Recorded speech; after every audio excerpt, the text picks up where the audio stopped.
All right, this is Fredrick Kenniston with Axiom, and this is Microsoft Office Importer for AutoCAD Maximum Results Minimum Effort Training Webinar. Training webinars like we do like this. These are where we can invite anybody that owns the product that we're doing a training webinar on. That way, you don't have to schedule an individual session. It's for anybody that has the time and can make it to the basically group training session. So that's what this is. So in AutoCAD, Microsoft Office Importer has been around since 2012.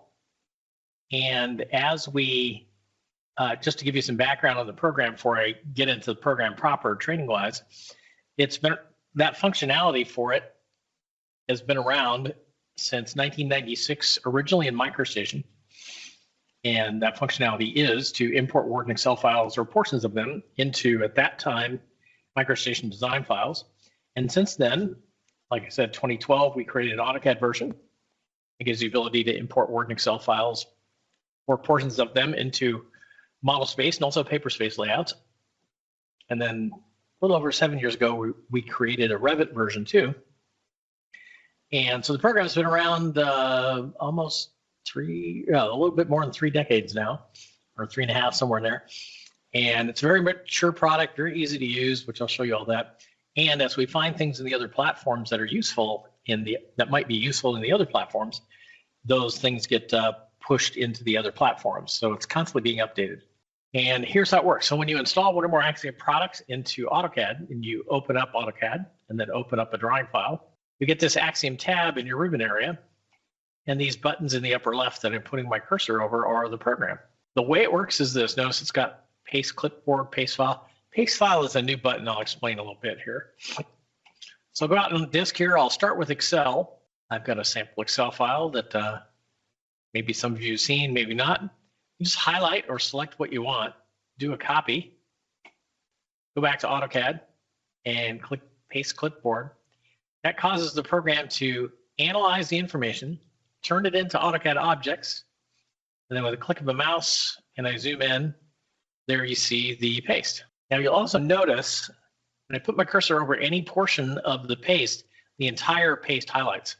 The reason for that is when I hold my cursor over it and I just let it sit, the block reference. So what we do is we paste AutoCAD text or multi-line text and lines, and then we group them together as a block.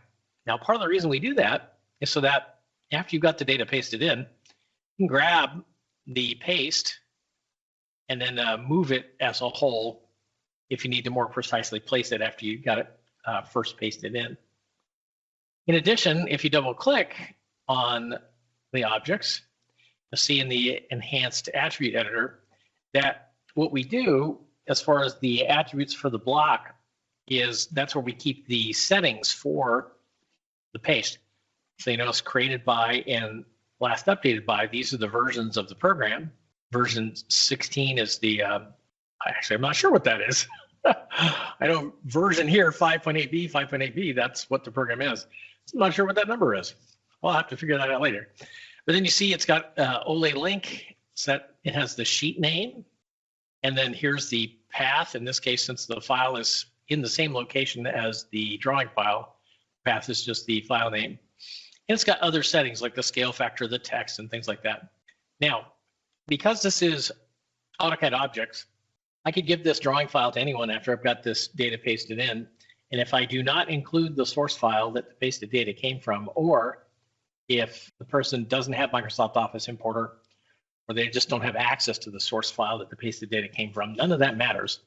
They'll be able to see the pasted objects just like any other object in a drawing file, and they won't get any odd link errors or anything like that. But if you have Microsoft Office Importer and you have access to the source file, you can do some things with the paste like this. If I click Edit Source, it'll find the source file and it'll open it in its application. And notice in this case, it shows me the exact pasted area, so I don't have to go looking around for it. Then from here, I'll make a couple of obvious changes. I'll change the color of this text.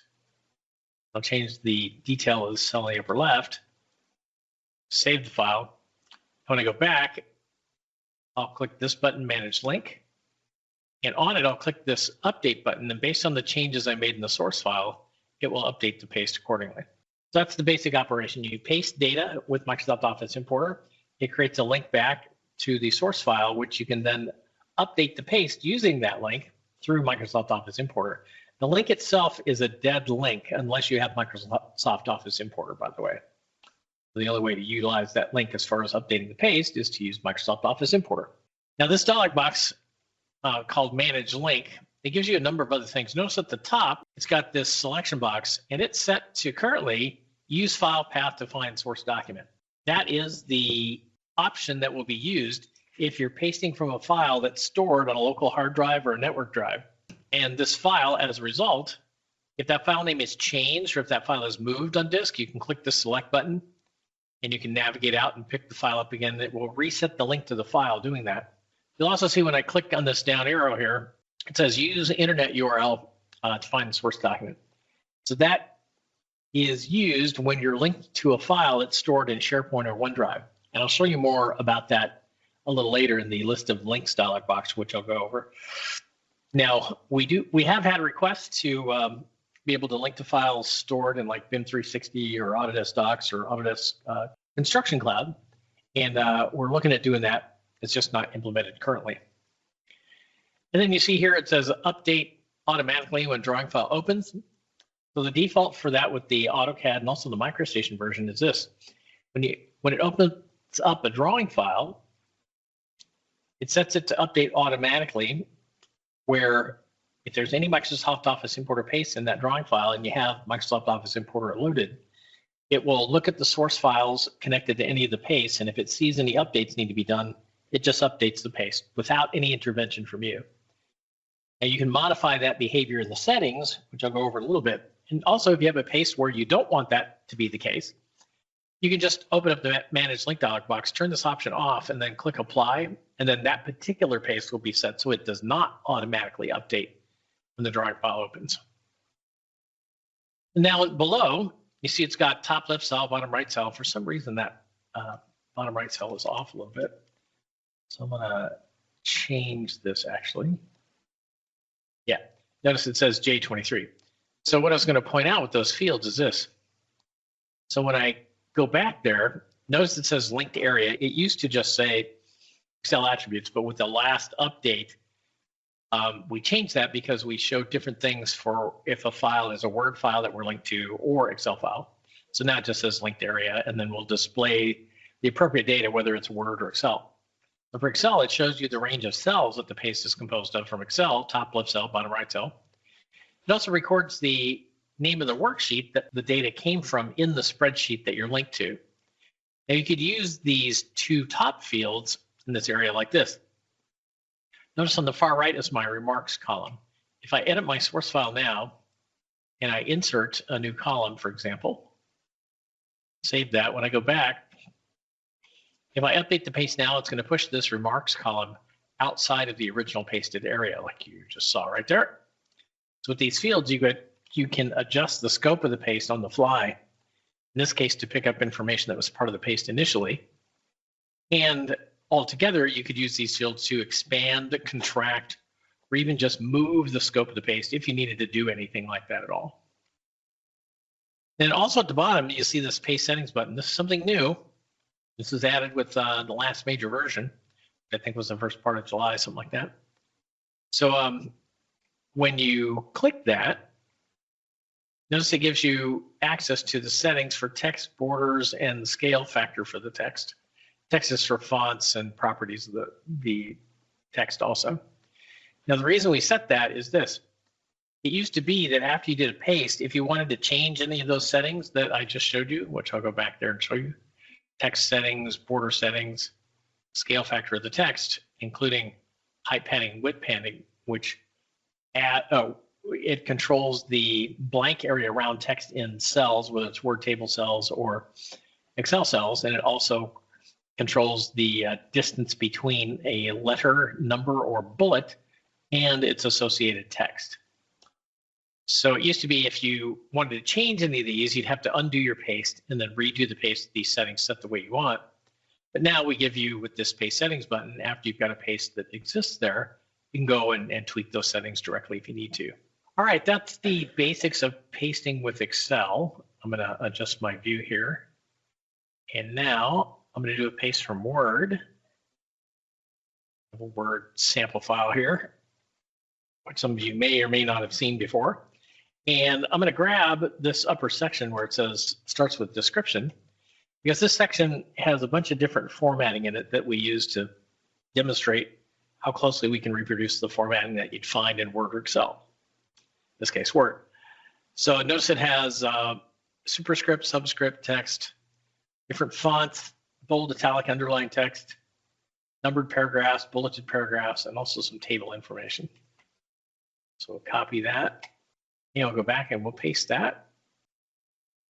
Now that message box, all it lets you know is that when we paste using the paste clipboard button here, that the way we keep track of the scope of the paste in Word is with a bookmark.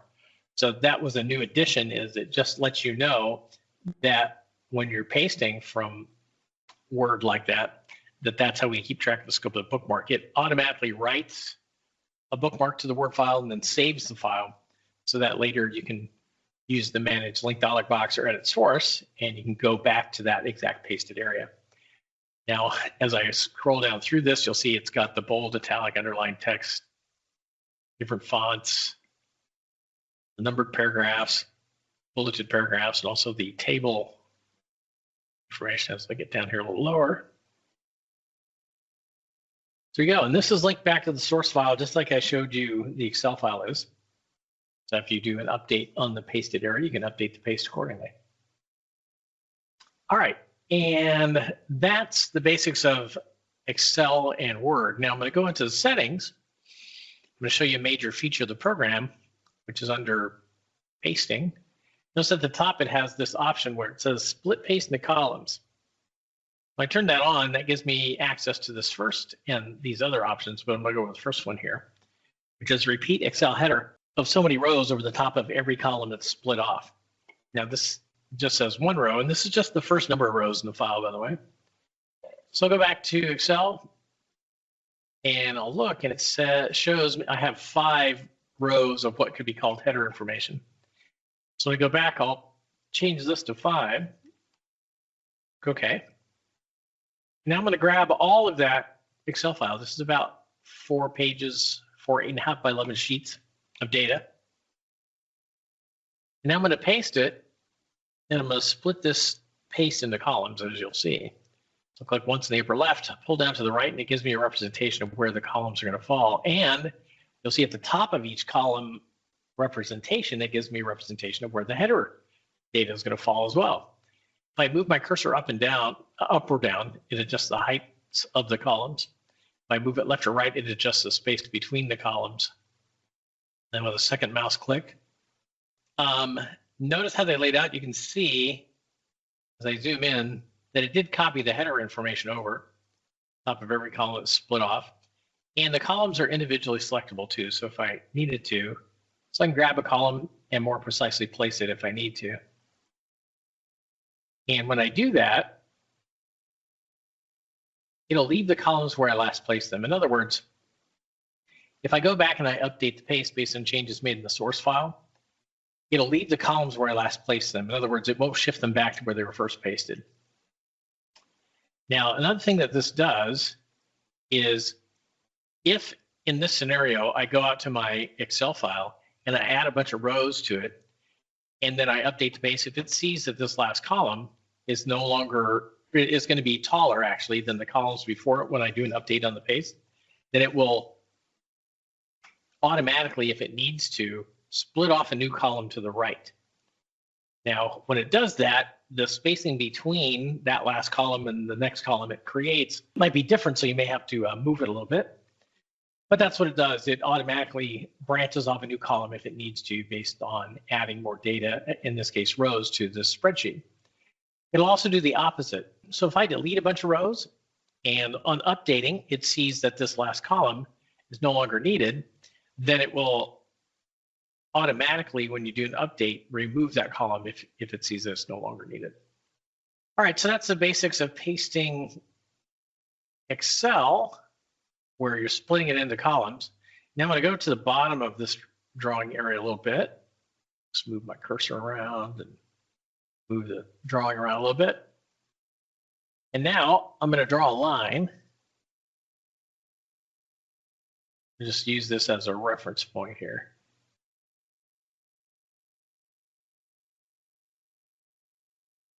Now I'm going to go back, in this case, to my Word sample file. I'm going to grab all of it. This is about 4 pages, 8.5 by 11 sheets. So I'll copy all that. Now go back and I will paste that information. And I'm going to split that into columns. The reason I drew the line here is just to give me a reference point so I can show you something and talk about it here. All right, now when I zoom in, you'll see, based on using this line as a reference, so notice the distance between that paragraph and the line. Then the next paragraph, it's a little bit wider gap. This one, a little bit more. So the columns, all I'm trying to show you here, this one's more obvious, are not quite the same height. Now the reason for that is because with Word, we don't have the luxury of having the rows where columns are broken.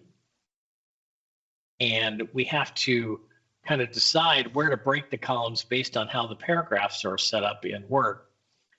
Now, we experimented some years ago, in fact, when we were first working with the program, to see if we could make it neater by, when a paragraph crosses the bottom boundary of a column, to just take the lines of that paragraph that cross that bottom boundary and push them up to the top of the next column and flow the rest of the Word file through.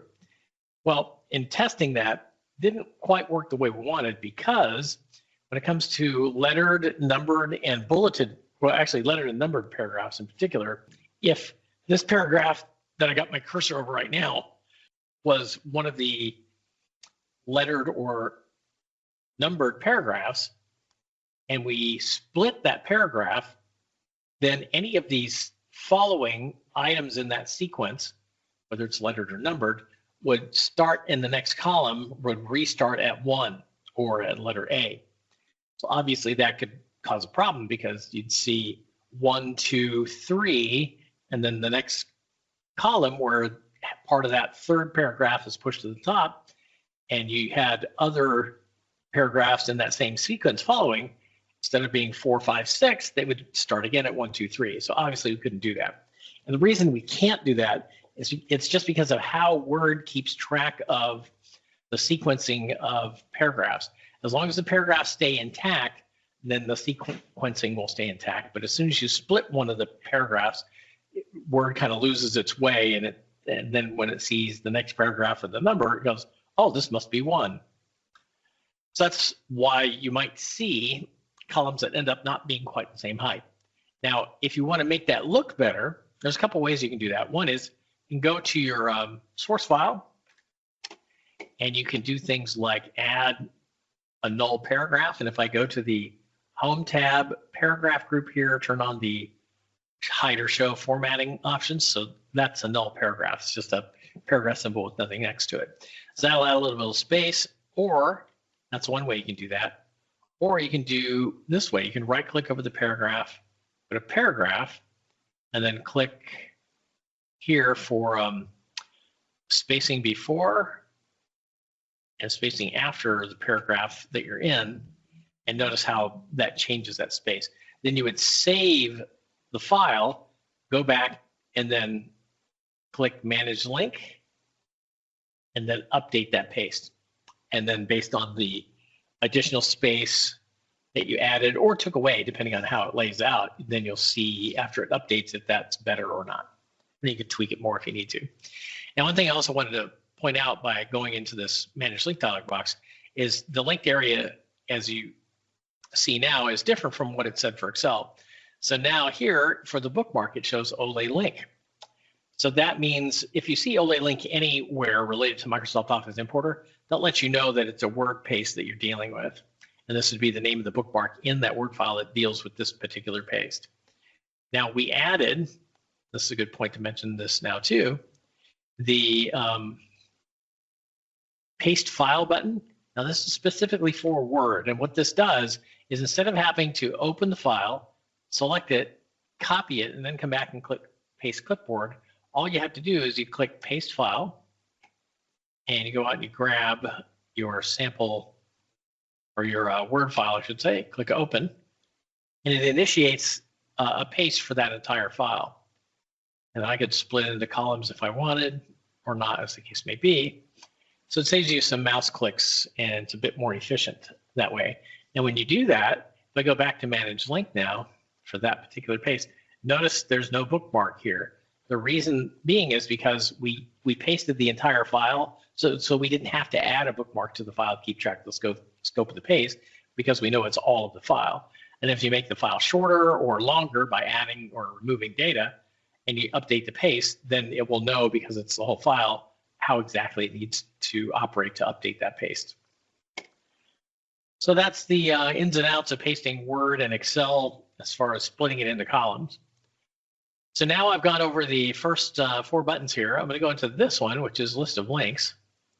This lists all the Microsoft Office importer links in the drawing file I'm in. And you'll notice under Details, if it says Sheet or anything other than Olay link, it's a Word or an Excel file always. So it's going to be the name of the worksheet followed by the range of cells that the paste is composed of from Excel. If it says Olay link anything, it's a Word paste, and if it says whole document, at least for now, it's going to be a Word paste also. We're looking at a way to paste all of the Excel file using paste file, and so what we'll probably do is change the wording here under Details to say whole Word document or whole Excel document or something like that, just so you know. And then status. So in this case, all the pastes that we see, it tells you that the source file for each one of these pastes is currently open in its application in Word or Excel. So we're going to modify that. We're going to go to Excel here, and I'm going to make a little change, save the file and close it. Same thing with Word. I'm going to put my cursor here, changed, save the file, close it. And now I'm going to close this dialog box and reopen it. You're going to see that all of these pastes now are out of date. What that means is in looking at the source files, comparing them to the pasted data, it sees that the pastes do not match what's in the source file. That's what out of date means. So we're going to select these. You can use your left mouse button, then click, or your Control or Shift key on your keyboard. And now I can click Update, and this is how you manually update multiple pastes at a time. And depending on how big, how small the paste is, it might take longer, shorter.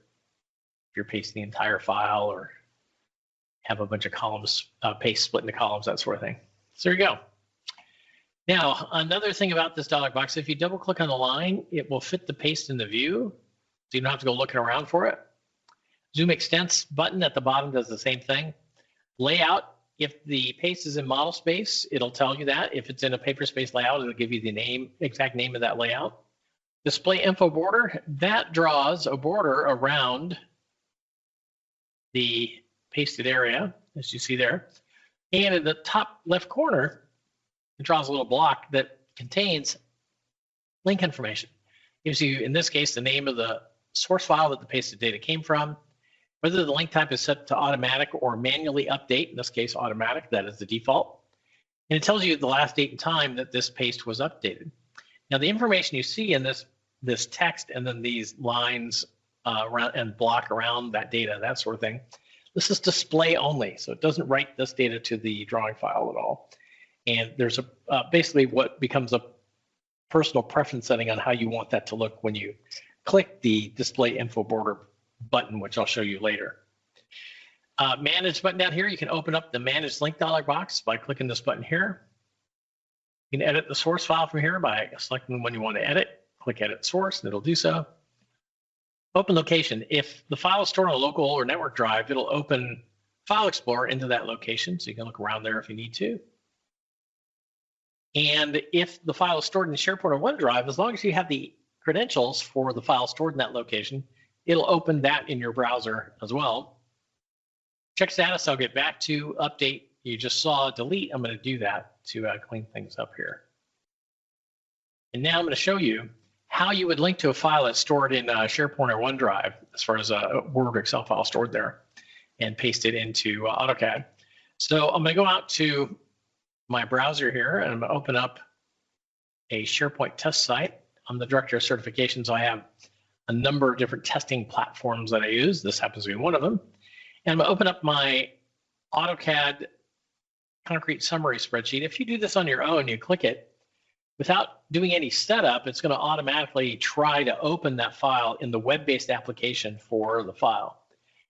But that's not what you want. On the right, you're going to see an editing menu or something like that, that when you click it, at the bottom it says Open in Desktop App. That's what you want. Me, I did a little setup, so it saves me a mouse click or two where I just click once and then once again on Open Excel, and it'll open that file in Excel. So now I'll, just like I'm working with the file that's stored on a local or network drive, highlight what I want, do a copy, go back, and I will paste this information. Not going to split it in the columns this time. Then I'll save the drawing file. Now I'll go back and I will make some changes here. Change the color of this text at the top. And I'll change the detail of the cell. And this text, I want it to be, let's say, yellow. No, yellow, there's no contrast. To yellow, orange, there's a little bit. And I'll change that to 222. And now we'll save this, close it.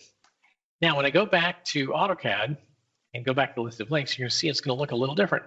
So under source now, it's going to be very obvious that that file is linked based on it being stored in SharePoint or OneDrive here in this case. Now, under status, notice it says unknown. We can't check the status of a paste directly as far as its source file with that file stored in SharePoint or OneDrive. So that's why we added this check status button. As long as you have the credentials to access that file in that location, then you click check status. It'll go out, it'll check the file, it'll check the pasted area, then it'll come back and it'll tell you whether the paste is up to date or not. If it's not up to date, then you select that and then click update. Then based on the changes made in the source file, it'll then update the paste just like the file was stored on a local or network drive.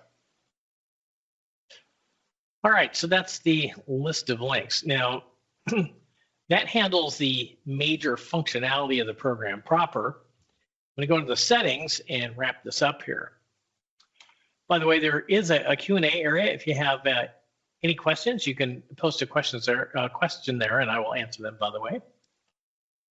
Happy to do that. So now we'll go to the settings here, which is this last button.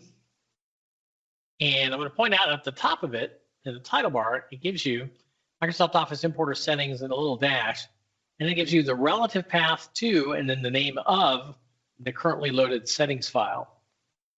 Now, the reason I'm showing you this is different customers of ours will often do this. They'll save out their settings files and then tweak the settings for work for different customers or for different projects.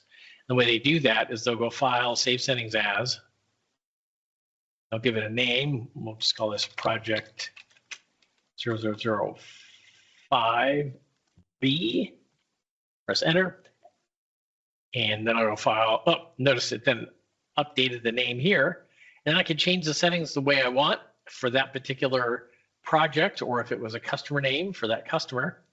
And then when I want to do work for a particular customer or for a particular project, I will go File, Load Settings, and I'll load whatever settings file is appropriate for the work I'm doing. Now, text. So you see, for formatting, I can bring the text in with certain properties. I can import stacked fractions from Excel and handle or adjust the height of a single line compared to the text height, the percentage of it. This is a default setting. You can change this if you want, see if it looks better. It'll also allow to word wrap after punctuation marks. So that does it after hyphens, commas, colons, semicolons, or periods. And then it says here, it makes it's possible in the M text that we create. So there you go. And so that's the formatting. Under font, By default, we use the same fonts as the source document. That's going to get you the most exact match when it comes to the formatting that you find in Word or Excel. Now, if you use a default font, which you can do so, any font that's available to you in AutoCAD, you can use. So it could be Windows TrueType fonts or AutoCAD fonts, either way. Now, the thing is if you use a default font, particularly if it's an AutoCAD font, then with the exception of one font that might be Leroy, which is a font that was used, I think it might have been created by Texas DOT years ago, I'm not sure, but that's the word I heard. But it was a MicroStation font, and a TrueType font was created from it. So that's one of the few exceptions I know of where you have like a CAD platform font that also has a matching TrueType font. So in the case of AutoCAD fonts, if you're using those as a default font, here's what you're going to have to do to help with the formatting that you might run into when you paste the data from Word or Excel. Is if that font that you are pasting with as a default font is drastically different from the font that's in Word or Excel that you're pasting from, it could mess with the formatting due to differences in character height and width and character spacing. So what you would do, and you might have to play around with this a bit, doing some test paste, is pick the AutoCAD font that you need to paste with, or you have to because of some specification from a customer or for a project, that sort of thing. And then you're going to have to look in Word or Excel for a font that matches as closely as you can gauge it with your eyes, that font that you're pasting with in AutoCAD. Like I said, it might be a little tedious, might take a bit of work, but you can pick one, paste, see what that does with the formatting. If that's not good, undo it, then maybe pick another. You're going to basically have to dial those settings in. Once you have it dialed in, then save your source files with the font that matched as close as possible the default font that you're pasting with, and that way it'll help mitigate any sort of formatting issues that you might run into, formatting or font mapping issues. Now, I do want to show you something related to that because this is something connected to that you may have to mitigate or handle. So I am going to go back and I'm going to grab the Gothic E again. Look okay. And now I'm doing a paste from Excel using that Gothic E as a default font.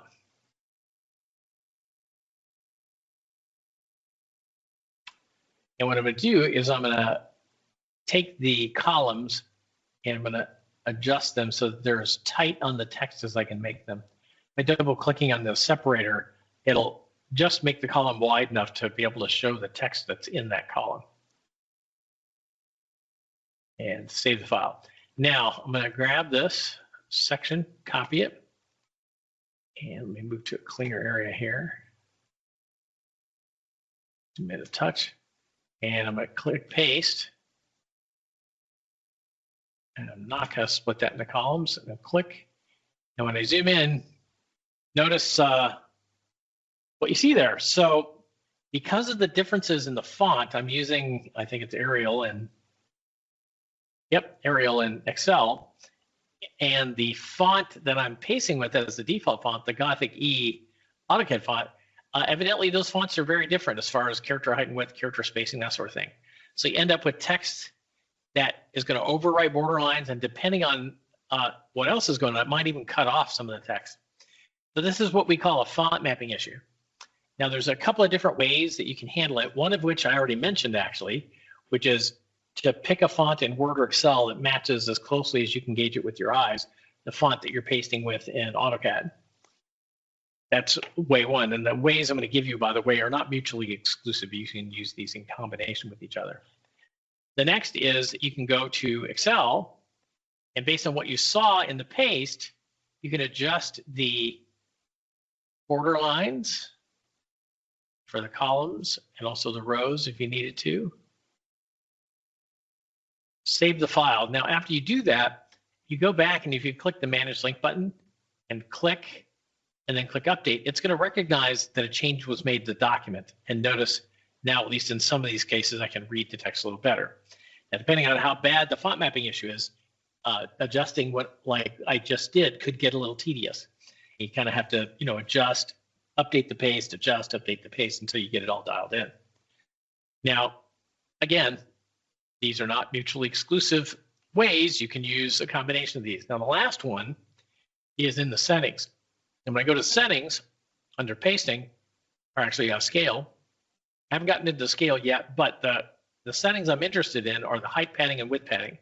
I mentioned these earlier. These control the space around text in cells and also the space between a numbered, bulleted, and lettered, a numbered bullet and letter compared to its numbered, bulleted, and lettered text.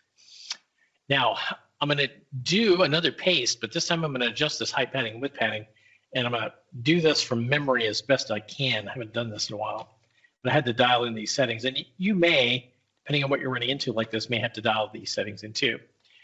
Now that I've got these set, I'm going to click OK, and what I'm going to do is I'm going to grab the same area, and the trick to doing that is click Edit Source, and then click on that paste, click, and it takes me back to the Excel file. Now I'm going to grab a new section of it, do a copy, and I'm going to adjust my view a touch here. So I end up right beside this. And now I'm going to go and I'm going to paste that data with, again, just as a reminder, the height padding and width padding set like you see here. And you're going to see when I do so, it's going to dramatically change. Turn off split paste and columns, click. When I zoom in, you can now read the text. So that's the third way of mitigating a font mapping issue is using the height padding, width padding to do a new paste. And you may, like I said, you may have to dial those settings in, make the text look the way you want so you can actually read it so text is not overwriting border lines, in particular when you're pasting with the default font like I showed you. There may be other things that might cause a font mapping issue like that, but the way to mitigate or handle a font mapping issue are the three ways that I told you about. Again, in summary, is picking a font in Word or Excel and using it exclusively that matches as closely as you can gauge it with your eyes, the font that you're pasting with in AutoCAD. The next is adjusting the column width and the row heights as needed, save the file, update the paste to dial in the settings that way to see what makes it so you can read the text easily. And then the last one is setting the height padding, width padding for the text doing a paste and dialing that setting in if you need to make sure that the text is readable and not overwriting border lines, that sort of thing. All right, so now we go back, and that was the text. Now borders, so you'll notice under properties, we can bring the border lines in different properties. And you'll also notice that for color and weight, it has three different thicknesses of lines. That's because Word tables and Excel cells, they support three different line thicknesses. So you can map each thickness of line to a specific color if you needed, which more than likely you would be in AutoCAD since it's oriented to thickness being a color thing. But you can also set the weight or thickness of the line too if you needed to. And you can tell it what style to use and what layer to bring those lines in on. And then one of the more important settings is import border lines, the default being as in source. That means where border lines are drawn in the source data, the Word or Excel file, then we'll draw those or not draw those based on how it looks in the source file when we do the paste. The next thing is always, that means we're going to draw border lines, whether they're drawn around the cells or not. When we do a paste, they're going to be drawn. And it never means just give me the text-based information. I don't want to see any of the border lines at all. And then import diagonal border lines, define the source. You can do that too by turning that option on. You just have to make sure that's on before you do your paste, or before you copy the data and then do your paste, I should say. And we can import filled cells, and you can tell it what color to use if you want. If you leave this off, then it'll just bring them in the closest match to the color in the AutoCAD color table as it can find. Similar for patterns, you just turn import patterns on, and it will import them, and it'll match them as closely as possible when you do the paste. Or you can click pattern color, and then you can choose what color you want the pattern to be based on by level, by block, or specific colors you select. And then this last option is shift text in cells by a certain percentage of the current line height. This is the default setting. So if you want to see if that makes the text that you're trying to import look better, you can adjust this, do a test space, and dial it in if you need to. But this setting has actually been set by feedback we've gotten from people over the years as far as the default, but you can change it if you need to. Scale. So by default, we have two scale factors.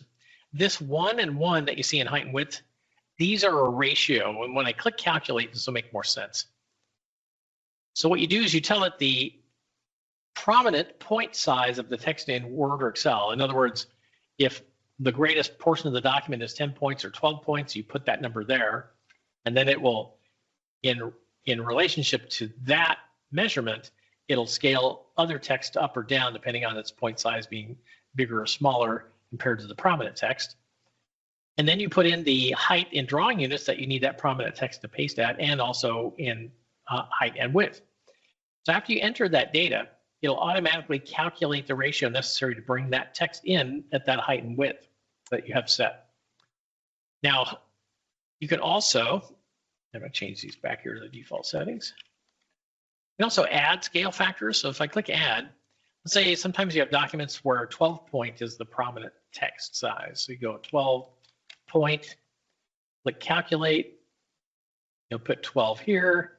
Let's say you still need it to be imported at 10 and 10 and height and width. Notice it's got a different ratio now. And then you'll save those settings. So I'm going to turn this off here. And now, whichever scale factor you've got selected here, when you click OK, that's what it's going to use for the next paste. Now, if you forget that and that's not what you want, then you can do this. So I'll copy and click paste, clipboard. Notice this secondary dialog box. It gives you in the paste scale area a selection box. So any scale factor that you've got selected or you got saved in the source, the settings file, you can select from here. Notice 12 point is what was showing there. That's what I had selected when I clicked OK. But I can change these on the fly, and then it'll adjust the scale factor accordingly. Pasting, this is where you split paste in columns like I showed you earlier. And underneath it, you can also use this option to keep multi-line or multi-column paste together as a group. Now, if you lay it out as a group and you end up with the columns being too close or too far apart, it doesn't matter. You can just select all of the, you can select the group, and then you can degroup it and then adjust the columns so they're closer or farther apart as needed, and then regroup them. And then they'll maintain that distance after you regroup them between them. We also added recently, start a new column after a page break. When you turn that on, if you go in Word, we'll do it here. This gives you a way of precisely breaking columns at a certain spot. So I'm going to save the file here. And now let's say I need to break it at the end of this paragraph. So that means I'll put my cursor at the beginning of the next one, right click, and I'm going to click paragraph. I'm going to go line and page break. So I'm going to say page break before, click OK. So it pushes that down to the top of the next page. And now I save the file. I'm going to grab all of this, copy it. When I go back, I'm going to make sure I got split paste and columns on, which I do. And zoom in a touch. Now I'm going to paste that data. Now when I do that, watch what happens. When I pull down, you see how that one column is broken, and as I'm pulling my cursor up and down, it's not moving. That column was broken by that page break. So I can adjust the others as I need and go from there. It lays out the same way with Excel, but the way you do that in Excel is you pick a row, you go to layout, breaks, insert page break, save the file, and then when you're pasting, it'll lay out the same type of way that I showed you, where the columns that are broken, once you pull your cursor down far enough, they won't go any farther than where that page break was entered. All right, so that was pasting.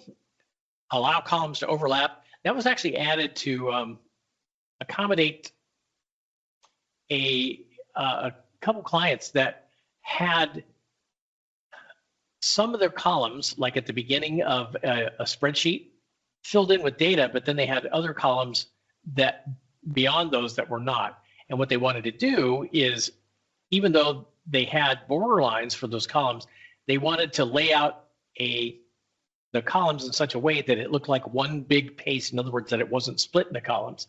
So that by turning this on, that allows you to overlap the columns. And in that scenario that they were using, it just made it look like one big paste across as opposed to separate columns. And you can define Excel widths and Word widths manually. Now, the reason you would use these is this. So if you had, look at here. So if you have a space like this that you want to fit a paste into, and I'll just move this out a little bit here, then you would turn those on and then go out to like Excel.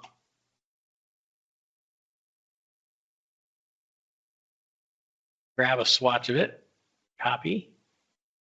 So now when I do the paste, I click once, and then it's waiting for another mouse click. So in other words, it's going to allow me to define the width of the Excel file manually. It'll leave the scale factor of the text alone, though. That's when I do so. See, in this case, because I was able to widen it a little bit, now I can see, even though I'm mapping to that one font where it caused a font mapping issue earlier, I can now see the text. So that's another way you can use to mitigate a font mapping issue, is to turn on that option to manually set the width and then paste it. Might have to undo it and then, kind of dial it in, sort of thing. And the same thing with Word. Now, Word works better, but I'm going to show you what happens if you end up shorter than what Excel would comfortably display in the columns. So if I just make the columns this wide, you're going to see, I've got a font mapping issue again. So with Word, where you're not dealing with a table, it's a bit different, and it's a little cleaner because all it does is it wraps the text accordingly. So you get a much cleaner feel as far as the distance between the two mouse clicks when you're pasting with Word. So here's the distance I'm going to cover here. I'll paste that, click, and I'll click once again, and notice it just wrapped the text accordingly. That's what those two options are for in pasting. Now you can show contents while pasting, but if you do so, that's very compute intensive. So if your graphics card is a little light or the computing power of your system's a little light, when you turn that on, it's going to show every little period and individual character as opposed to just a rectangle to represent where the paste is going to fall. So you just have to, you might have to try that in your system, make sure it's got enough oomph to handle that comfortably. All right, we're almost done here. So linking, by default, it creates a link back to the original document, sets it to update automatically when the drawing file opens. Now, if you want to do a paste where you just need to get the data in and make it look nice, in other words, you don't need it linked back to the source file, turn this off and then do your paste. You can use every other setting or option. You can split the paste into columns, set the font, scale factor of the text, that sort of thing. That paste will just not then be linked back to the source file. And then when you are ready to use the program as it was designed, go File, Load Settings, and reload your settings file and go from there. Updating. So the default is to update all the automatic paste without asking. You can also tell it to ask before. That prompts you. That's actually the default for the Revit version. They wanted more control over that, so we changed it for them. But for AutoCAD and MicroStation both, and AutoCAD also includes Civil 3D and things like AutoCAD Electrical, that sort of thing too. You open the drawing file and it just updates pastes that need to be updated, no problem. But you can change it if you need to. List of links. So by default, when you click on a line, double click on a line, it fits the paste in the view, but you can change it to any one of these other radio button options that you see here if you want to. You can also tell it with this checkbox to automatically display the list of links on startup. So when the program runs, when you open AutoCAD and you open a drawing file, then it will automatically, with this on, show the list of links dialog box. And the reason you would do that is if you want to see every time you open a drawing file if there's already a Microsoft Office importer paste in that drawing file. And if so, it'll tell you if there are one or more there by just looking at the list of links dialog box. And this is the info border settings that I showed you from the list of links dialog box. These are personal preference settings since this information is not written to the drawing files. So you can set these whatever you want. And lastly, we have hotkeys. This only exists in the AutoCAD version, actually. So you click Enable Hotkeys, click New, And then for each button on the toolbar, you can set up a hotkey for us, like paste clipboard. You could use Shift P if you wanted, or some other key combination. And then with this set, after you do a copy and you move your cursor over the drawing area, then you hit Shift P in this particular case, and it would initiate a paste, and it would open the others or initiate the others, depending on what you have those set to. Now, if you need help using the program, then there's a couple ways. Go to Settings, Help, Contents. That opens up the PDF documentation for the program, and you're going to notice something in the table of contents. It's got something called Quick Start Guide. This is the tutorial for the program. When you go to that chapter, and almost every one of our programs has such a chapter, by the way, it'll tell you where to find sample files that are installed with the program that you would use with the Quick Start Guide. And it very easily takes you through step-by-step how to use the basics of the program. After that, it's the full documentation of the program, every option, button, setting, might even have tips and tricks or troubleshooting data, that sort of thing, depending on the program. Now, if you need help beyond that, go to the Settings button and then go to Help About. That opens up a web page. This left column gives you information that'll help our support area help you faster. It gives you the exact version and build of the program you're running, license information, the exact build date and time of the version you're running. If your program is using a license file or not, it'll tell you if it is, where it's located. It's not applicable here because we've got a newer licensing system that doesn't use a license file, which makes it more flexible to activate and deactivate and move licenses if you need to, sort of thing. And then you call this number on the right, ask for support, you'll get where you need to go. You can also check our knowledge base here at this link, create a new support ticket with this link. And also email us at support@axiomint.com. And I'm gonna give this to you via chat. If you have any technical questions after I get off the line with you today, then you could use that email address that automatically creates a support ticket. So you can get help that way and get any questions answered. You can also use that to do things like if you want to see if we already have a program or you'd like to request that we look at developing a program that will handle some other workflow issue, you can use it for that. You can also use it for this program and say, I've got a workflow issue that I'd like to see you accommodate by making some modification to the program, or I'd like to see you add functionality to it. You can use it for things like that.